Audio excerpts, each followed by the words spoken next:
Kasama ng kanilang buong pamilya. Palabas na po lang po sa Watuda. Maraming salamat.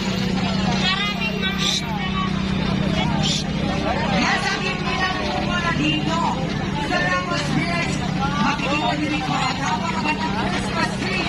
Ngayon po sila sa mga ngayon. We also have sa junction. Parang mga direkin na naman. Direkin na